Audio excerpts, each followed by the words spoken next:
أعوذ بالله من الشيطان اللعين الرجيم. بسم الله الرحمن الرحيم. الحمد لله الذي لا يبلغ مدحته القائلون ولا يحصي نعماه العادون ولا يؤدي حقه المجتهدون، الذي بعد فلا يرى وقرب فشهد النجوى تبارك وتعالى، والصلاة والسلام على سيد الأنبياء وخاتم المرسلين وشفيع المذنبين سيدنا ونبينا بالقاسم محمد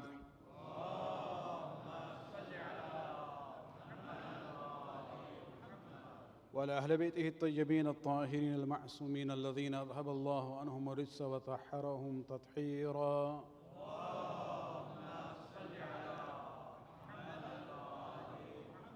واللعنة الدائمة الباقية لأعدائهم ومنكر فضائلهم وغاصب حقوقهم من الآن إلى قيام يوم الدين. أما بعد، فقد قال الله سبحانه وتعالى في كتابه الكريم: هل يستوي الذين يعلمون والذين لا يعلمون. صلوات عليك.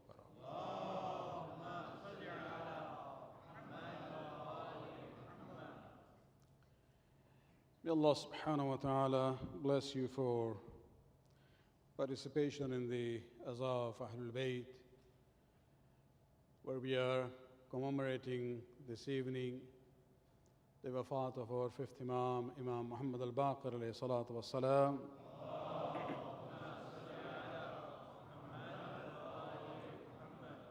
The Imam who was known for his famous title, Baqir Ulum al-Nabiyyin, somebody who spread the knowledge that Allah subhanahu wa ta'ala had given to the human society through the Anbiya and Mursaleen, which all had been given to the Prophet of Islam in addition to what was given to him.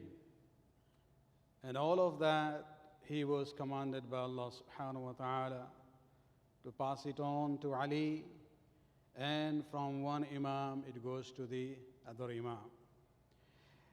The era of our fifth Imam is very important to understand before I come to some of the selected events of his life.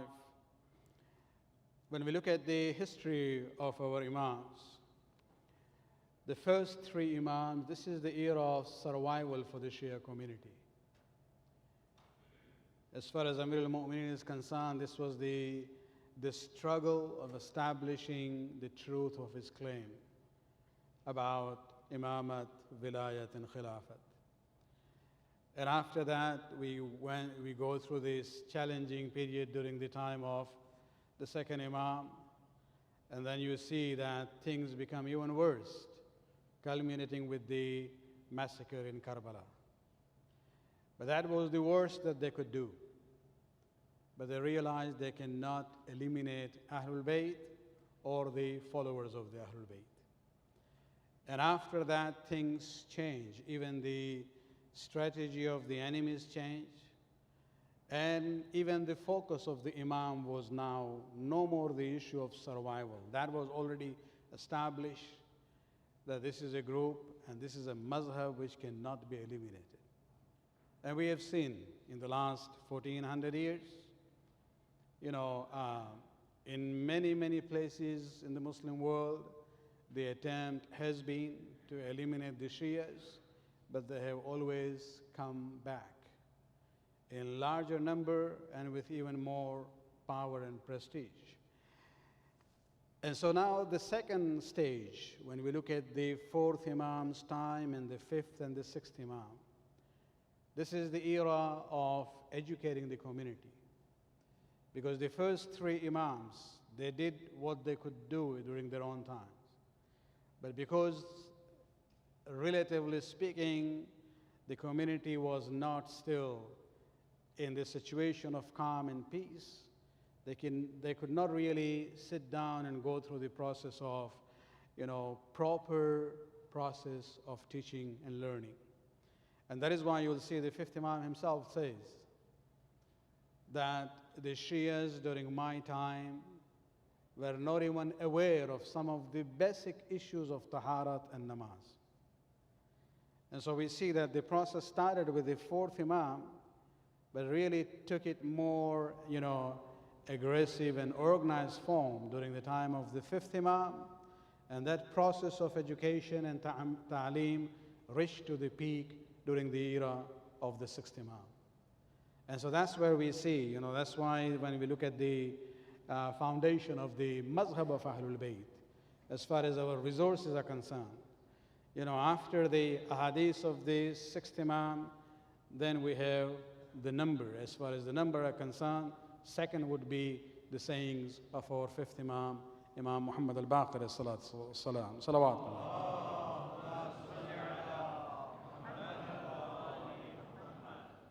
One of the distinction of this, line of Imams compared to the other schools of thought is the direct and straight channel to Rasulullah and his seerah. It was the fifth Imam the first time, and of course his son also repeated the same words, that whenever I narrate something and I don't give you a sanad, I do not give you the chain of narration, you can assume that what I'm saying has come from my father, and what he said comes from his father Hussein bin Ali. What he said comes from Amir al-Mu'mineen, and from Ali it comes from Rasulullah, and whatever Rasulullah says comes from Jibreel, and whatever Jibreel conveys to the Rasul is by the command of Allah subhanahu wa ta'ala. Salawat.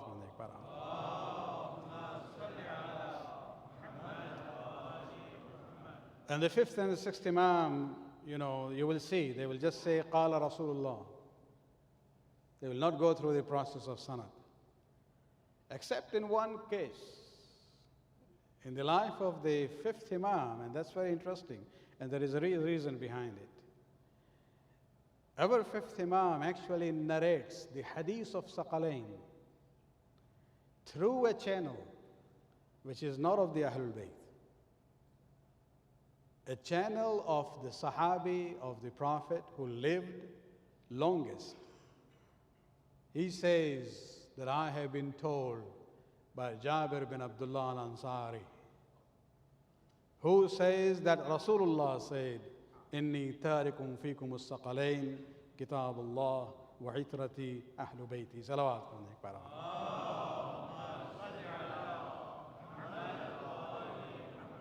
Some of the ulama actually mentioned that this is an exceptional sanad in the statements of the fifth Imam.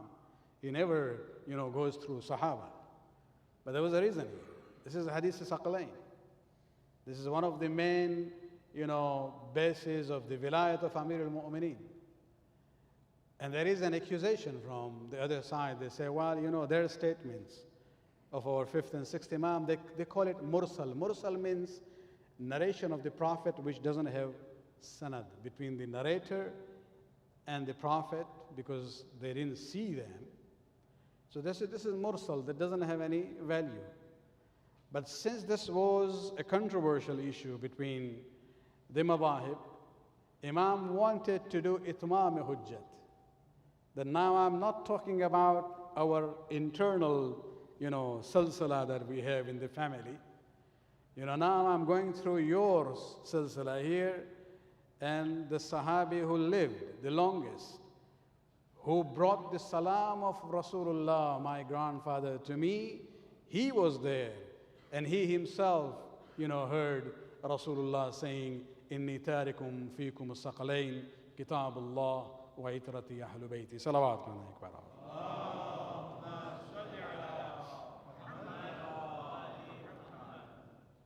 At least we learn a method of what is known as, munazara and discussion and dialogue with others. That even though we might have a direct access and channel, but sometimes you use other sources. Not necessarily you consider them to be sahih, but at least you are using it to convince the other side. And so there is nothing wrong in looking at Sahih Bukhari or Sahih Muslim or Sahih Nisa'i or Tirmizi of Ibn Majah and others. This is one example that we have from our fifth Imam as far as the Hadith Saqalain is concerned. The greatness of the Imam. Let me just, read to you two statements from the contemporaries who were not from the Shia community. One is Abdullah bin Ata al-Makki, one of the scholars among the Muslims of those days. And he says, ما رأيت العلماء عند أحد قط أصغر منهم عند أبي جعفر محمد بن علي بن الحسين.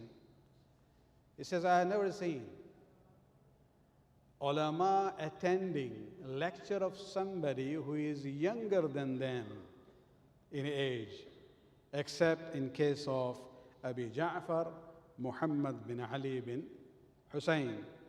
لقد رأيت الحكم بن عتيبة مع جلالته في القوم بين يديه. He says, I saw a prominent scholar who is known for his prestige and his honor among the people by the name of Hakam bin Atayba.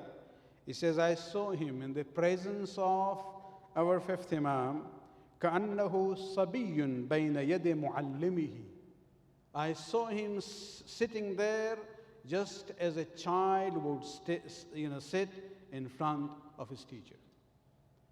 And so this was a prominent scholar, but he still felt the need to go and learn from our fifth Imam, Imam Muhammad Al-Baqir a.s. Salawat.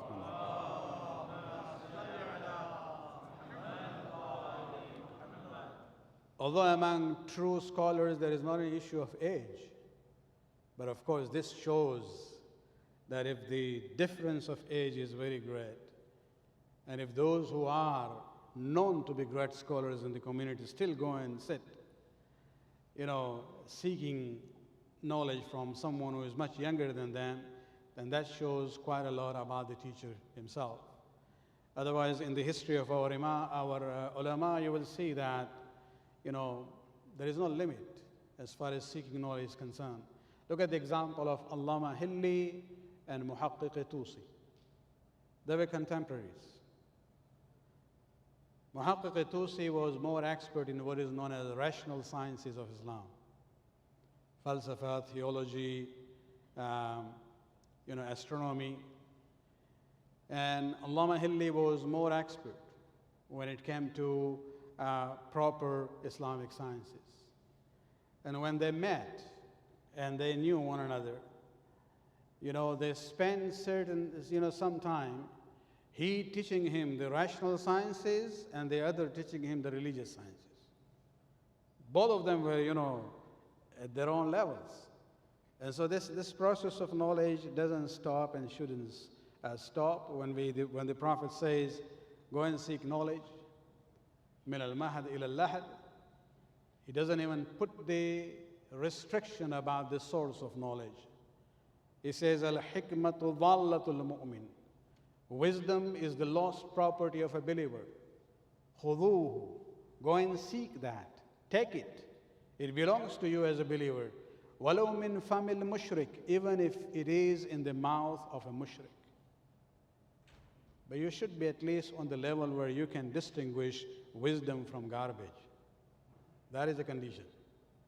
But once you see that, even if it comes from a non-Muslim source, no, there's no problem.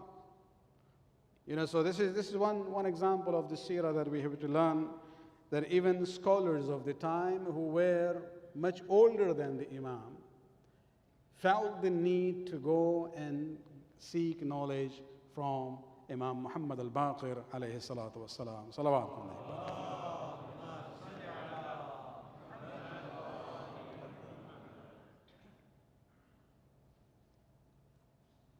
Muhammad bin Ali, one of the Umayyads, who was the governor of Medina during the reign of Abdul Malik bin Marwan, he actually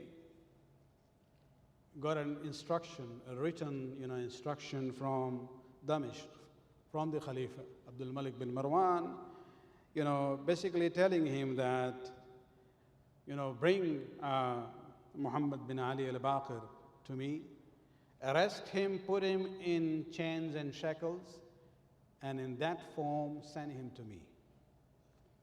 Now this person was the governor of Medina itself, and so he knew the Imam. And he realized that although the ruler is asking me to do this, but looking at the character of the Imam, the prestige of the Imam, this doesn't seem to be right. So he had that much courage actually not to implement that order. And he writes a letter to his own Khalifa saying, لَيْسَ كِتَابِ هَذَا خِلَافًا عَلَيْكَ يَا أَمِيرَ الْمُؤْمِنِينَ. This is how they used to address their own Khulafa, that you are the king and Amir. My letter to you is not in sense of rebellion against your order. وَلَا رَدًّا لِأَمْرِكَ. I am not disobeying your command. وَلَكِنْ رَأَيْتُ أَنْ أُرَاجِعَكَ فِي الْكِتَابِ نَصِيحَةً لَكَ. But I felt it necessary to write this letter to you out of total sincerity for your own well-being. إن الرجل الذي أردته ليس اليوم على وجه الأرض أعفو منه ولا أزهد ولا أورع منه. He says, the person about whom you have instructed me to do this way, he says, on the face of this earth there is no one more chaste, more pious, more cautious in the matters of religion. And not only on this face of earth, not only that, إِنَّهُ أَعْلَمُ النَّاسِ وَأَرَقُّ النَّاسِ وَأَشَدُّ النَّاسِ اجْتِهَادًا وَعِبَادَةً.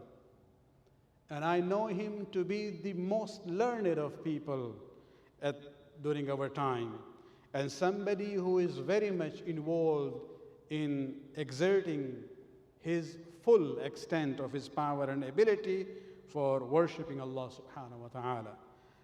كَرِهْتُ لِأَمِيرِ الْمُؤْمِنِينَ التَّعَرُّزُ لَهُ. He says, I felt this is not right for you, to attack him in this way, because if you do this, Allah subhanahu wa ta'ala will change things for you. And when the Khalifa got this response from his own governor in Medina, he accepted the sincerity of the governor and, changed his decision, at least for that moment, about Imam Muhammad Al-Baqir a.s. Salawat.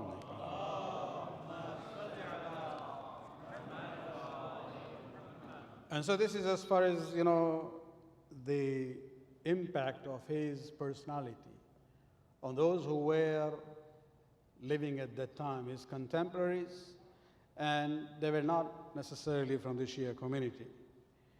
One or two, incidents from his life about his akhlaq, just to learn the seerah of the Imam, is the issue of, sabr, patience, in dealing with the people who are rude to you. And we see this example in the life of the Prophet, in the life of Amir al-Mu'mineen, in the example of Imam Hassan, Imam Hussein, Imam Zain al-Abidin. But since we are remembering the fifth Imam, let us look at his example, where somebody, and it seems, people had been brainwashed against the Ahlul Bayt. And this individual was from Ahlul Kitab, either a Christian or a Jew, we don't know. And he was an Arab. We're talking about Ahlul Kitab from the Arab community. Knowing the Imam and his name and his laqab, his name was Mohammad alayhi salatu wassalam.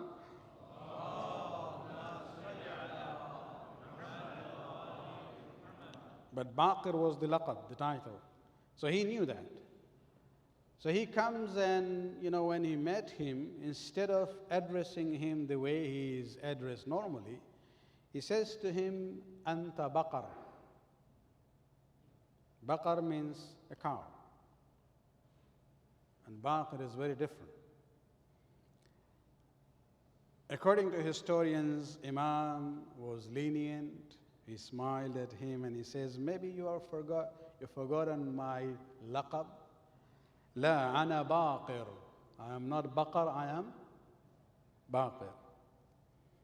So this person continued insulting the Imam. And he says to him, Anta ibn al-Tabbakha. Remember, we're talking about Eastern society, especially among the Arabs. To insult someone's mother is the crossing of the limit. But see how Imam deals with this situation. Then he says, you are the son of a woman who works in the kitchen, tabbakha, who is a cook. Again, Imam does not, he realized now this person is really after me because he said Baqar and I said, I'm Baqir. Now he is talking about me as Ibn al-Tabbakha. Imam still looked at him and said, well, at home, yes, she works in the kitchen. That's what she does as a wife and a mother. So what's wrong with that? Imam doesn't respond or argue with him on that issue. But then he goes even further. And he says, Anta ibn al-Sawda al-Zanjiyya al-Bawiyya, na'uzu billah. And this was not even true. He says, you are a son of a Zanji, Zanji is more Zanjibari, African, from an African lady, a black lady. And remember, who is the mother of our fifth Imam? Among all the Imams, he is known as Alawiyun Bayn al-Alawiyyin. He is the only pure Alawi among the Imams. Because all others, their mothers are from other families. His father is Imam Zainul Abidin and his mother is Fatima bint Hassan. So they are cousins. Son of Imam Hussein, daughter of Imam Hassan. These are the parents of our fifth Imam. So there's no issue of using this kind of language for her at all. But even then, Lam yaghdab al-Imam. Imam did not become angry. Because he realized that this person has been brainwashed. It's not that his evilness is, from his nature. No, he has been told wrong things about me and about Ahlul Bayt. And so Imam then says, well, whatever you are saying about my mother, if it be true, may Allah forgive her. Because the last term, al-Bawiyya, was not a good term. And if you are wrong in what you are saying, may Allah forgive you. And that is where this person realized, I'm trying again and again to insult him, to provoke him, to make him angry, but he is responding at all these situations, with politeness. And this was actually the basis of this person who came with this wrong impression of Imam Muhammad al-Baqir as the descendant of Ali, the way they have been told about Ali and Ali. This politeness and akhlaq of our fifth Imam changed a Ahl Kitab enemy into a Muslim and a Shia of Imam Muhammad al-Baqir alayhi salatu wassalam.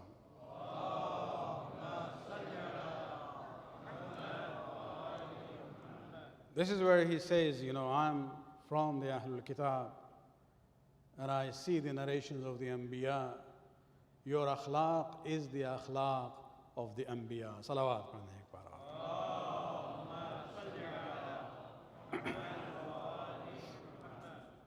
Even when it comes to what he was teaching his own family members and those who are associated to him. And this is in context of charity. And I have said this and I don't have any problem in repeating it. This is something I have to repeat for myself and for everyone. That Quran doesn't talk more about charity. It talks more about how you give charity. Allah subhanahu wa ta'ala is not more concerned about how much you are giving. It is how you are giving. What is your intention and the way you do it. If you look at Surah Baqarah, towards the end of it, you will see an entire section covering more than 2 pages of the normal printing of the Quran, Where Allah subhanahu wa ta'ala talks about sadaqat. He says the sadaqah which is sincere and which is given for other, ulterior motives. Then he talks about this whole issue of law تبطلوا صدقاتكم بالمن والعطاء. Do not make your sadaqah and charity batil. And I repeat these words and I'll repeat it again. We learn in madrasa and in majalis and in the masail classes that there are certain things which will make our namaz batil. There are certain things will make our roza batil. But we rarely learn this concept that even our sadaqah and charity can become batil. And Allah subhanahu wa ta'ala uses that term. That all you who believe, law تبطلوا صدقاتكم بالمن والعطاء.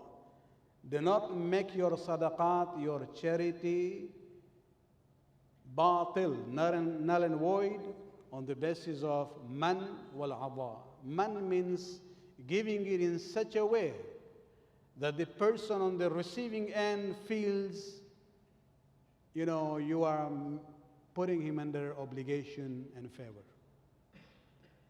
It is hurting his image, self-respect. Wal aba means to hurt that person, not physically, by saying things or by doing it in a way that is hurtful.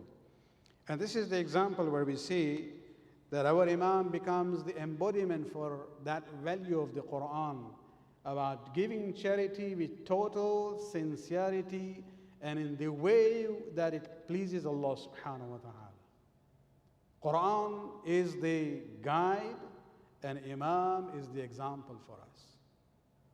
When you look at those ayat from Surah Baqarah at the end of it, look at, يقول المؤرخون, the historians talk about Imam, and they say that our fifth Imam had mentioned إنه أحد لأهله. He had mentioned to his family members, إذا قصدهم سائل, that whenever a beggar, sa'il means beggar, when a beggar comes to them, approaches them, and la yaqulu lahu, they should not address him by saying, Ya sa'il khudh hadha. Don't call him a beggar. Sa'il means beggar. Don't say, oh beggar, oh miskeen, come and take this. Wa innama yaqulu lahu. Say to him, if you don't even know the name, just say, Ya Abdullah, Ya Amatallah, oh the servant of Allah, Burak Feek, may Allah give you barakah. This is the way that the Imam is talking about how to give charity, in a sense that even a simple beggar does not feel humiliated in that process. Salawat.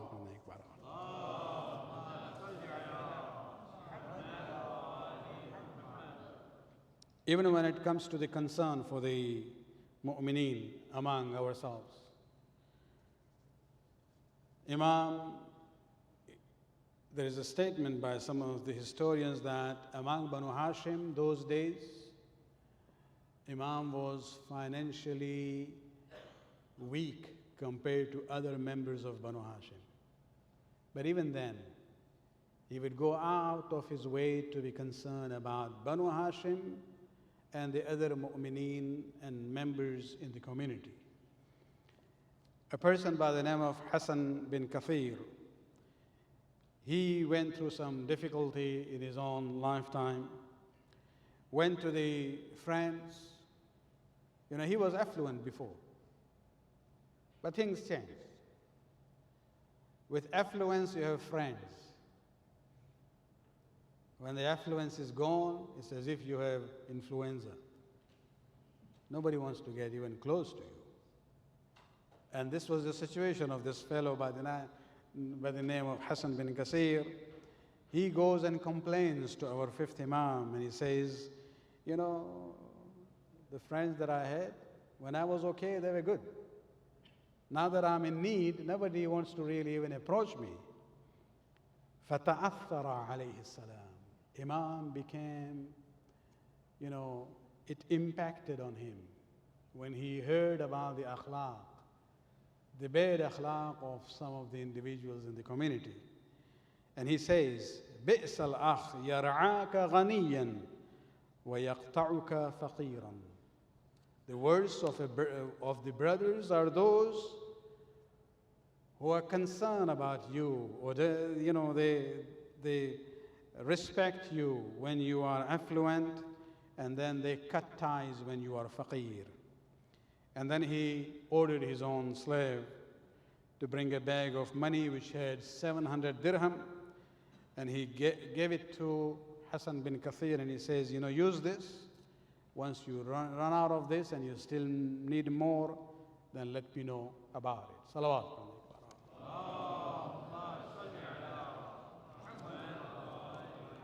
So it's just not ilm and teaching, even on a practical level when it comes to akhlaq, how to be concerned for the members of the Shia community, how to even deal with one another.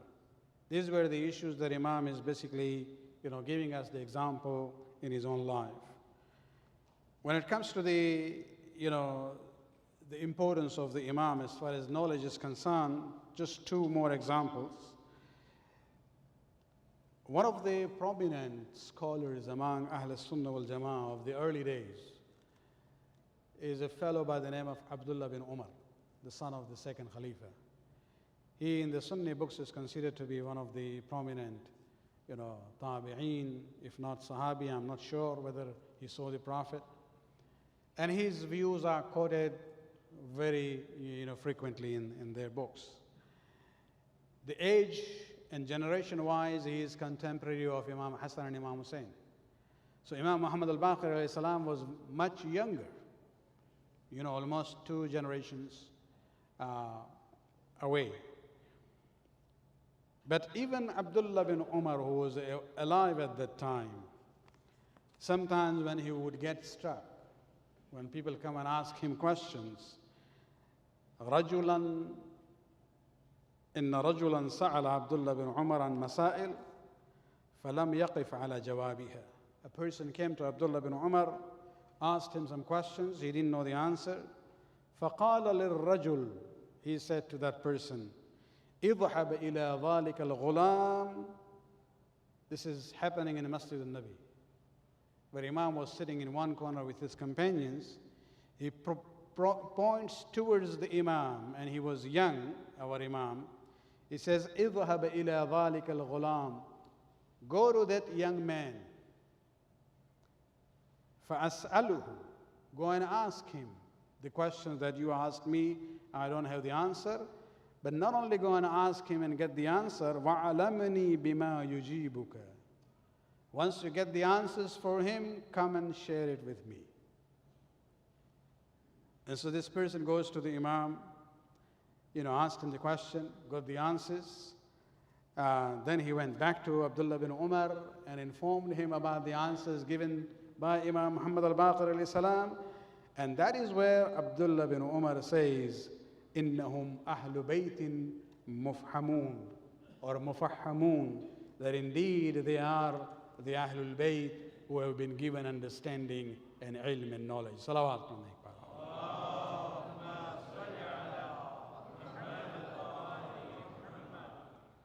Another scholar of that time from Basra by the name of Qatada, in previous Wiladat or Wafat of the Imam, we had narrated a conversation between him and the Imam on the issue of rennet and cheese. We're not repeating that, no, don't worry about it. MashaAllah, you remember everything. Salawat man Akbar.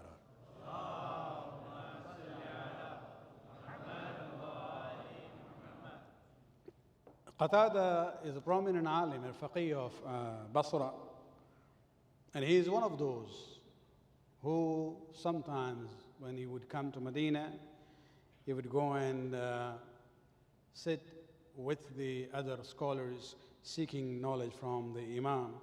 And his impression of the personality of the Imam and the impact which it had on him, he says, لَقَدْ جَلَسْتُ بَيْنَ يَدِ الْفُقَهَاءِ Wa Imam bin Abbas, he says, I have sat down in front of many, many scholars, fuqaha and mujtahideen, and even in front of Abdullah bin Abbas, the cousin of the Prophet, the cousin of Ali, a prominent alim in the Shia world, the Muslim world in general. He says, even though I sat down in front of them, فَمَا إِسْطَرَبَ قَلْبِي مِنْ أَيُّ أَحَدٍ مِّنْهُمْ. I didn't have any kind of anxiety, or my throbbing of the heart was not there. It was just normal meeting. But he says, when I come to Muhammad bin Ali Al-Baqir, that's where I see إِسْطَرَبَ قَلْبِي مِنْهُ. My heartbeat starts to increase because of the dignity and honor and respect of the Imam. Salawat.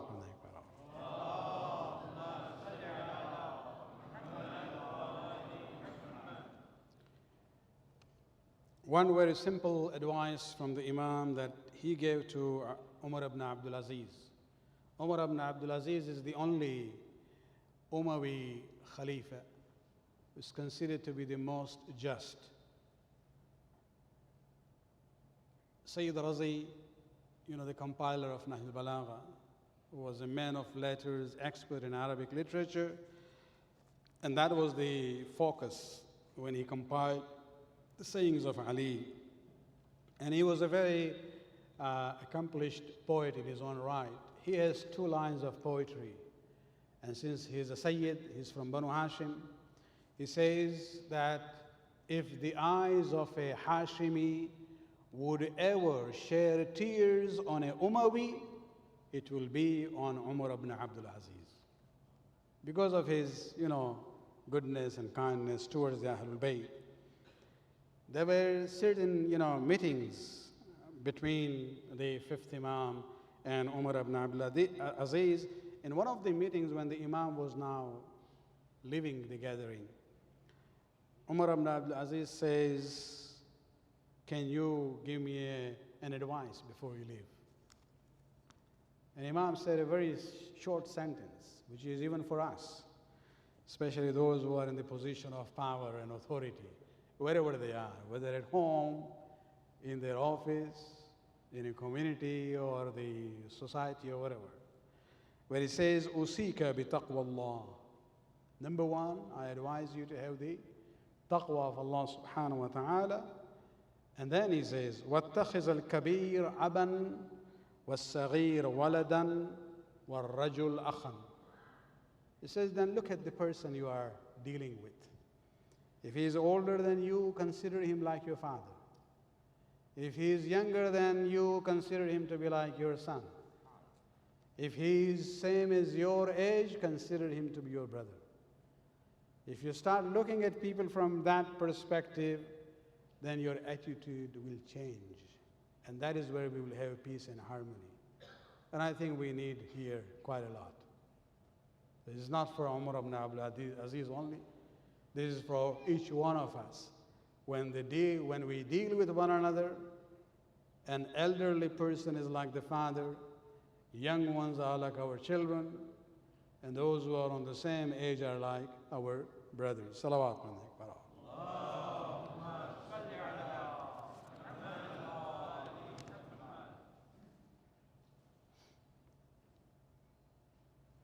एक बार और सलावत पढ़ने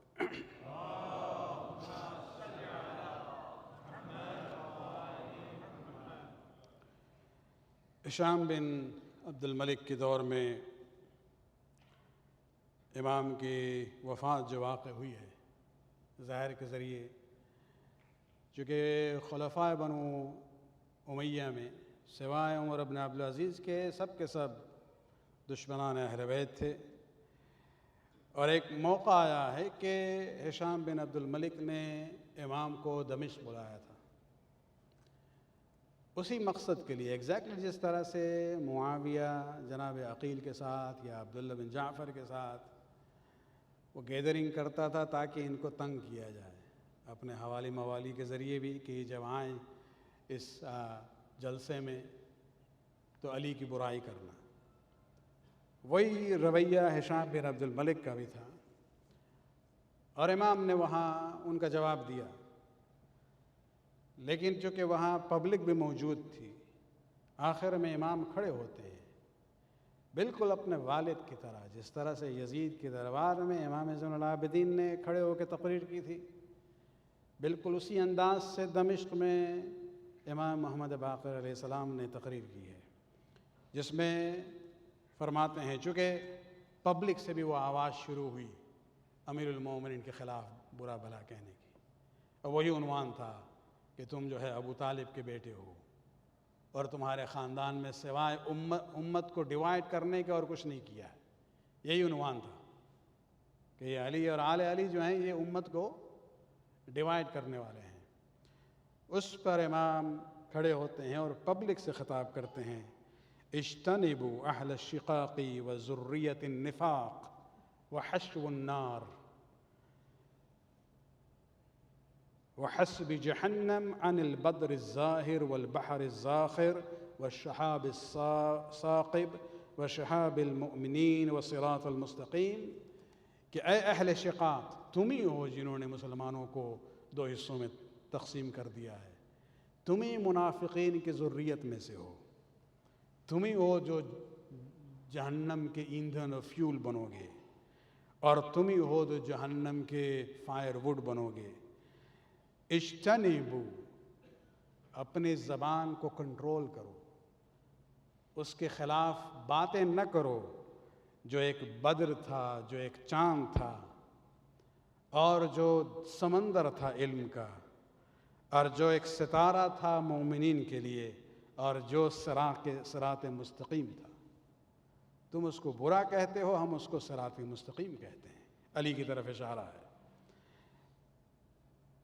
اجتنبو، پرہیز کرو، اپنی زبان کو control کرو، قبل اس کے کہ خداوند عالم تمہارے چہرے پر وہی لعنت بھیجے جو اصحاب السبت پر خداوند عالم نے بنی اسرائیل پہ بھیجا تھا۔ اور اس کے بعد فرماتے ہیں، تم کس کو برا کہہ رہے ہو؟ وہ جو رسول کا چچا زاد بھائی تھا، ان کا استہزاء اور ان کا مذاق اڑا رہے ہو۔ یہ وہ تھے جو یعصوب الدین تھے، جو دین کے سردار تھے، اور یہ وہ ہے کہ ان کے بعد کون سا راستہ تم لوگے؟ اگر علی کو چھوڑو گے تو سوائے حزن اور غم کے تمہیں آخرت میں کچھ نہیں ملنے والا ہے۔ اور پھر اس کے بعد فرماتے ہیں، علی کون تھے؟ علی وہ تھے کہ جو ہمیشہ آگے آگے رہے ہیں۔ خدا کی قسم، علی وہ تھے جو ایمان میں بھی سب سے سابق تھے۔ وفاز بالخصل، خصلتیں وہ حاصل کی ہیں، صفات اور کوالٹیز جو کسی اور کے پاس نہیں تھی۔ استولا علی الغایہ، اور لوگوں پر جو ہے خصوصاً دشمنوں پر عبور حاصل کیا ہے۔ اور یہاں تک کہ فضائل امیر المومنین کو بیان کرتے کرتے کہتے ہیں، یہ وہی ہیں جنہوں نے اپنے بھائی کی جنگ میں حفاظت کی ہے۔ ہمیشہ رسول کی حفاظت علی نے کی ہے۔ یہ وہ ہیں کہ جب لوگ بھاگ رہے تھے تب ان پر ایمان لانے والے علی ہیں، اور یہ وہ ہیں کہ جنہوں نے جب قبلہ کا رخ بدلا ہے تو رسول کے ساتھ علی نے بھی رخ بدلا ہے، جبکہ دوسرے لوگ بڑے کنفیوز اور گھبرا رہے تھے۔ اور یہ وہ علی ہیں کہ جو جب ہجرت کی بات ہوئی تو رسول نے اپنے بستر پر علی کو چھوڑا تھا، اور یہ علی وہی ہیں کہ جب رسول نے مکہ چھوڑا ہے اپنی امانتوں کو علی کے حوالے کی ہیں کہ علی جو ہیں صاحبان امانت تک ان امانات کو پہنچا دیں۔ صلوات پڑھیں ایک بار۔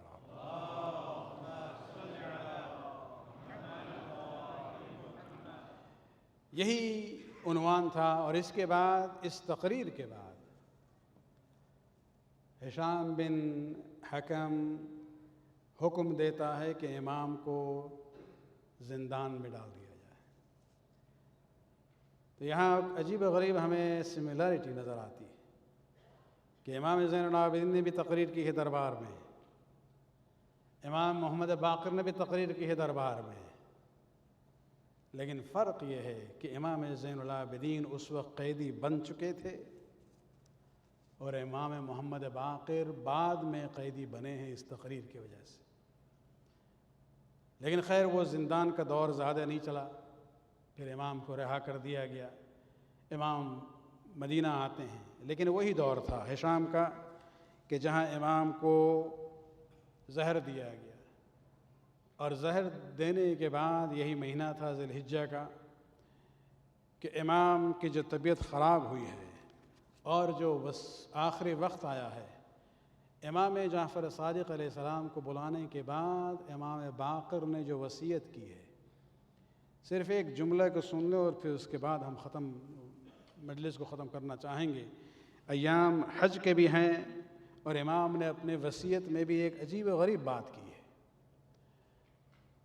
چھڑے امام سے کہتے ہیں کہ بیٹا، میرے مرنے کے بعد میں نے کچھ پیسے جو ہیں الگ رکھے ہیں، کوئی رقم ہم نے الگ رکھی ہے، اور یہ وصیت ہے ہماری کہ ہمارے مرنے کے بعد 10 سال تک منی میں اس پیسے کو خرچ کیا جائے ان لوگوں کے لیے، وہ خواتین کے لیے جو ہر سال حج کے زمانے میں منی میں مجھ پر نوحہ بکا کریں۔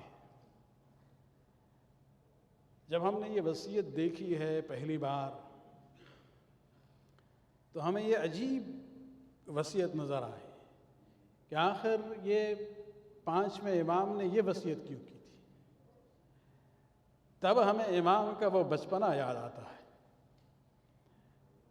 You know, when a child goes through a very tragic scenes in childhood, those images are never erased from the mind. A person might become old, but they can't forget what happened to them when they were a child. امام محمد باقر علیہ السلام اپنے عمر کے آخری دور میں پڑ چکے ہیں، زہر کا اثر پھیل چکا ہے، وفات ہونے والی ہے، لیکن وصیت کرتے ہوئے بھی کربلا کا منظر آنکھوں کے سامنے تھا، اور اس لیے وصیت کرتے ہیں کہ دیکھو میرے بعد ہم نے کچھ پیسے رکھے ہیں، 10 سال تک منی میں میرے لیے عزاداری ہو، اس پیسے کو وقف کرو عزاداری کے لیے میرے پر، اس لیے کہ امام محمد باقر نے 5 سال کے سن میں کربلا میں جو منظر دیکھا ہے کہ حسین کی شہادت کے بعد اپنے بابا کو دیکھا ہے کہ بیمار تھے، قیدی اور اسیر تھے، لیکن جب بھی بابا کو یاد کر کے روتے تھے، شمر ملعون تعزیے سے اذیت پہنچاتا تھا، بابا کو رونے سے روکا گیا ہے۔ امام محمد باقر نے اسی 5 سال کے سن میں اپنی اس چھوٹی پھوپھی کو بھی دیکھا ہے کہ کس طرح سے وہ اپنے بابا کو جب بھی یاد کرتی تھی اسے تماچے مارے جاتے تھے، تعزیہ سے اذیت پہنچائی جاتی تھی۔ وہ منظر لگتا ہے امام کے ذہن سے کبھی بھی محو نہ ہوا، اس لیے آخری وقت میں بھی وصیت کرتے ہیں کہ 10 سال تک منی میں میرے لیے عزاداری کا سلسلہ جاری رہے۔ الا لعنۃ اللہ علی القوم الظالمین سیعلم الذین ظلموا ای منقلب ینقلبون۔ خداوند اس قبول قبول فرما، ہمارے گناہوں کو بخش دے، ہماری توفیقات میں اضافہ فرما، امام کے ظہور میں تعجل فرما۔ ربنا تقبل منا انک انت السمیع العلیم۔